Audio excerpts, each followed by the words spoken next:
दोस्तों, एक लड़का जो आईएएस बनने की तैयारी कर रहा था और बार बार एग्ज़ाम दे रहा था, लेकिन इसी बीच उसके मन में ख्याल आता है और वो लड़का अपने पड़ोस के घर में चोरी करने के लिए चल देता है।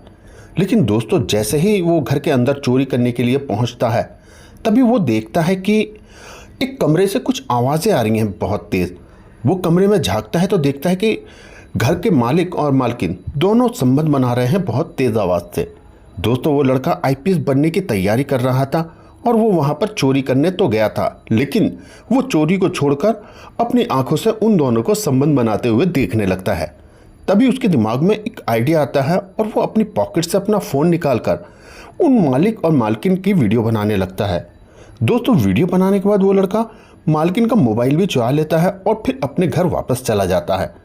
लेकिन अगले दिन वो लड़का उस वीडियो को मालिक के फ़ोन पर भेज देता है और उनको ब्लैकमेल करने लगता है। इसके बाद कुछ ऐसा होता है जिसकी किसी ने कल्पना भी नहीं की थी। दोस्तों, वो लड़का पढ़ने में बहुत ज़्यादा तेज़ था, अच्छे खासे परिवार से भी ताल्लुक़ रखता था और कई बार आईएएस और पीसीएस के एग्ज़ाम भी दे चुका था। लेकिन ऐसा क्या हुआ कि उससे आखिरकार उसको चोरी करने की ज़रूरत पड़ गई और वो चोरी करने तो गया, लेकिन वीडियो क्यों बनाने लगा? जब पूरी घटना आप लोग जानेंगे तो आपको भी अपने कानों पर भरोसा नहीं होगा। दोस्तों, वो लड़का वीडियो बनाने के बाद कुछ ऐसी घटना को अंजाम देता है जो शायद दिल को दहला देने वाली है। लेकिन दोस्तों, वीडियो में आगे बढ़ने से पहले मेरी आपसे एक रिक्वेस्ट रहेगी कि आप हमारी इस वीडियो को लाइक करके चैनल को सब्सक्राइब ज़रूर करें और वीडियो अच्छी लगे तो अपने दोस्तों के साथ शेयर करना बिल्कुल भी ना भूलें।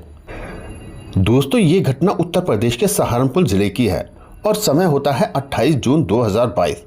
दोस्तों, सुबह सुबह का समय था। पति और पत्नी अपने नज़दीकी थाने पर जाते हैं और वहाँ पर थाने में जाकर कंप्लेंट दर्ज करवाने लगते हैं। वहाँ मौजूद दरोगा साहब पूछते हैं कि बताइए आपको क्या हुआ। तब पति और पत्नी थानेदार साहब से कहते हैं कि साहब, हम लोग कल रात अपने कमरे में सोए हुए थे और हम दोनों पति पत्नी एक दूसरे से संबंध बना रहे थे कि तभी हमारा किसी ने अनजाने में वीडियो बना लिया और हमको पता भी नहीं चला। जब हमने सुबह उठकर देखा तो हमने देखा कि हमारी पत्नी का मोबाइल घर से गायब है। जब मैंने उसके मोबाइल पर फ़ोन किया तो पता चला जो मोबाइल था वो स्विच ऑफ है। लेकिन कुछ देर के बाद ही उस नंबर से मेरे पास में कॉल आने शुरू हो जाती हैं और वीडियो भी आने लगती है। ये वाली वीडियो उसी समय की थी जब हम पति और पत्नी दोनों रूम के अंदर संबंध बना रहे थे और ये वीडियो पुराना भी नहीं है, ये वीडियो कल रात का ही है। वीडियो भेजने के बाद वो लड़का मुझे ब्लैकमेल करने लगा और वो मुझसे 10 लाख रुपये की डिमांड कर रहा था और मुझसे बार बार कह रहा था कि अगर पैसे नहीं दिए तो वो इन वीडियो को इंटरनेट पर वायरल कर देगा, जिससे तुम्हारी इज्जत का फलूदा बन जाएगा। दोस्तों, जब ये सारी बात थानेदार साहब सुनते हैं तो उनको विश्वास नहीं होता कि आखिरकार कोई रात को घर में कैसे घुस सकता है, वो भी एक कॉलोनी के अंदर। अगर घर में घुस भी जाता है तो वो पति और पत्नी का वीडियो आखिर क्यों बनाने लगता है, और अगर वीडियो बनाया था तो इस वीडियो बनाने के पीछे का मुख्य कारण क्या हो सकता है? क्या वो लड़का सिर्फ वीडियो बनाने के लिए आया था वहाँ पर उस दिन, या फिर किसी और काम से आया था, या चोरी करने के लिए घर में घुसा था? दोस्तों, दरोगा साहब के मन में बहुत सारे सवाल चलने लगते हैं और जवाब के नाम पर फिलहाल उनके पास कुछ नहीं था। दरोगा साहब दोनों पति और पत्नी की कंप्लेंट को रजिस्टर में दर्ज कर लेते हैं और पुलिस वालों को उस लड़की की तलाश में लगा देते हैं जिसने उस रात पति और पत्नी का वीडियो बनाया था। दोस्तों, पुलिस वाले सबसे पहले पति और पत्नी के घर पे जाते हैं, उसके घर के चारों तरफ की अच्छी तरह से तलाशी लेते हैं, लेकिन वहाँ पर कुछ भी ऐसा नहीं मिलता एक फ़ोन को छोड़कर। इसके अलावा उस चोर ने कुछ भी नहीं चुराया। उसके बाद दोस्तों, पुलिस वाले पति और पत्नी से लड़के का मोबाइल नंबर मांगते हैं, जिस मोबाइल नंबर से वो फ़ोन करके बार बार उन्हें ब्लैकमेल कर रहा था। दोस्तों, पुलिस वाले उसके मोबाइल नंबर को सर्विलेंस पर लगा देते हैं और उसकी लोकेशन को निकालने की कोशिश करते हैं। सर्विलेंस पे भी उसकी लोकेशन का सही से एग्जैक्ट लोकेशन नहीं पता चल रही थी, जिस वजह से अब उस लड़के को ढूंढने में और ज़्यादा परेशानी होने लगी। उसके बाद पुलिस वालों ने दोनों पति पत्नी के घर के आसपास के जितने भी सीसीटीवी कैमरा थे अब उनको निकलवाया और उनको जांच करवानी शुरू कर दी। दरअसल दोस्तों, वो एक वीआईपी कॉलोनी थी। उस कॉलोनी में हर जगह पर 10 से 20 मीटर की दूरी पर हर एक खंबे पर एक न एक सीसीटीवी कैमरा ज़रूर होता था। तो दोस्तों, जितने भी सीसीटीवी कैमरा थे वहाँ लगे हुए सभी सीसीटीवी कैमरा की फुटेज निकलवाई जाती है। तब जाकर पुलिस वालों को पता चलता है कि लड़का करीब रात के 11:30 बजे के आसपास उस रास्ते से गुजर रहा था और मौका पाते ही वो गेट को फांद कर घर के अंदर घुस जाता है। उसके बाद वो लड़का घर के अंदर पूरे 1 घंटे तक रहता है और पूरे 1 घंटे बाद वो घर से बाहर निकल कर जाता है।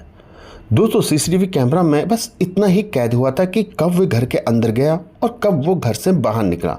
घर के अंदर वो लड़का क्या क्या किया और क्या क्या हुआ इस बारे में कुछ भी पता नहीं चल पाता।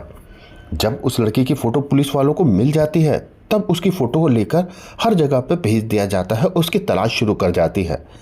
तब जाकर पता चलता है कि वो लड़का कहीं और का रहने वाला नहीं बल्कि जिस घर में चोरी करने गया था उसी घर से 3 कदम दूरी पर ही उस लड़के का भी घर है। दोस्तों पुलिस वाले उस लड़के के घर तुरंत पहुंचते हैं और उसे गिरफ्तार करके थाने ले आते हैं। पूछताछ करने पर जब दरोगा साहब उस लड़के से बैठाकर पूछते हैं कि बता उस दिन तुम वहाँ पर क्या करने गए थे और ऐसा तुमने क्यों किया, तब लड़का दरोगा साहब से कहते हैं कि साहब मेरा उस दिन चोरी करने का मन नहीं था लेकिन मेरी मजबूरी थी। मैं पढ़ाई करते करते बहुत थक गया हूँ, मुझसे कोई एग्ज़ाम नहीं निकल पाता, नौकरी नहीं लग पाती और जहाँ मुझे मजदूरी का काम मिलता है वहाँ मुझसे बहुत ज़्यादा काम करवाया जाता है जिसके बदले ठीक ठाक मुझे पैसे भी नहीं दिए जाते। दरोगा साहब मैं तो दिमागी तौर से बहुत ज़्यादा अपसेट हो गया हूँ, मुझे तो समझ नहीं आ रहा कि मैं करूँ तो क्या करूँ। दोस्तों वो लड़का दरोगा साहब से कहता है कि मैं उस घर में 2-3 बार पहले भी कर चुका हूँ चोरी, लेकिन कभी भी मेरे साथ ऐसा हादसा नहीं हुआ। लेकिन उस दिन जब मैं चोरी करने के लिए गया था तो उन दोनों को, पति और पत्नी को, मैंने संबंध बनाते देख लिया और जब मैंने उन दोनों को बिना कपड़े देखा तो मुझसे मेरा वहाँ से जाने का बिल्कुल भी मन नहीं किया।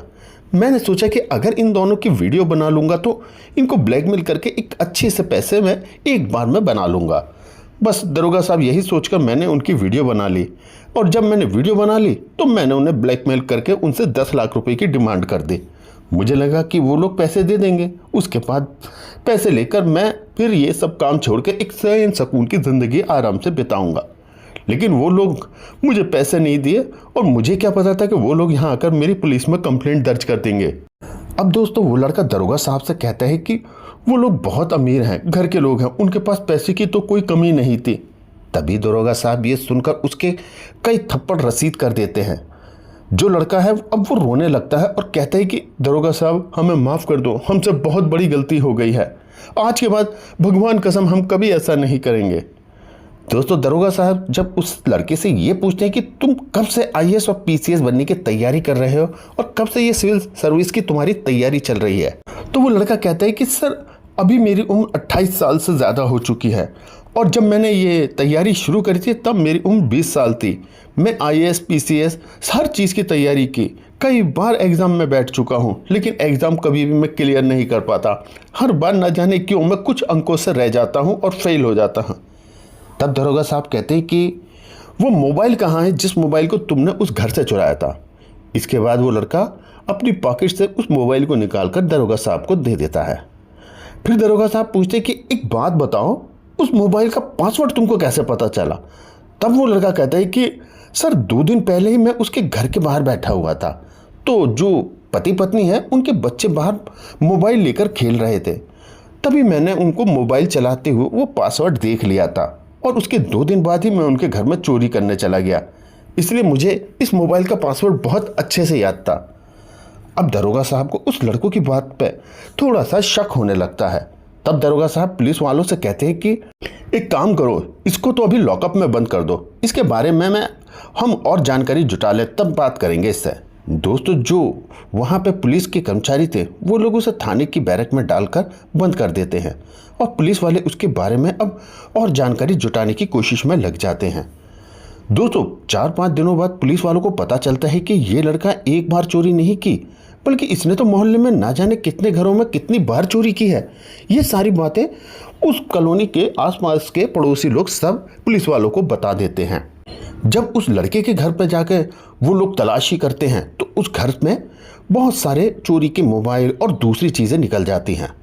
जब ये सारी बातें थानेदार साहब को पता चलती हैं तब थानेदार साहब कहते हैं कि उस लड़के की पूछताछ करना अब स्टार्ट कर देते हैं, यानी कि अब उसकी ढंग से खातिरदारी करेंगे। इसके बाद वो लड़का सारी बातें कबूल कर लेता है और कहता है कि सर मैं आईएएस आईपीएस की तैयारी सच में नहीं कर रहा, ये तो बस दुनिया को दिखावा है ताकि लोग इस गलतफहमी में रहे कि मैं बहुत अच्छा इंसान हूँ और मैं कोई भी घटना को अंजाम दूँ, किसी को भी मुझ पर किसी तरह का कोई शक ना हो।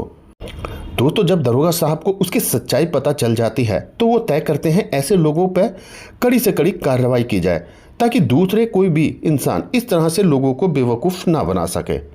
दोस्तों, जो मोबाइल फ़ोन उसने चुराया था उन पति पत्नी का, उस मोबाइल फ़ोन को भी अब पुलिस वाले उन पति पत्नी को वापस कर देते हैं और उसके अंदर मौजूद जो भी वीडियो थी उन सभी को डिलीट कर दिया जाता है। दोस्तों, आजकल हमारे समाज में ऐसे बहुत सारे बहरूपिये घूम रहे हैं जिनके बारे में उनको देखकर पता ही नहीं लगाया जा सकता कि ऐसे लोग हमारे आसपास में होंगे। दोस्तों, इस घटना को बताने का मकसद हमारा सिर्फ यही कि आप लोग रात में अपने घर में सोते हैं तो अच्छी तरह से अपने दरवाजे बंद करके सोइए, नहीं तो कोई भी हादसा आपके साथ भी हो सकता है। दोस्तों, अगर आपको ये वीडियो अच्छी लगी हो तो वीडियो को लाइक ज़रूर करें और कमेंट्स बॉक्स में बताएं आपको ये वीडियो कैसी लगी।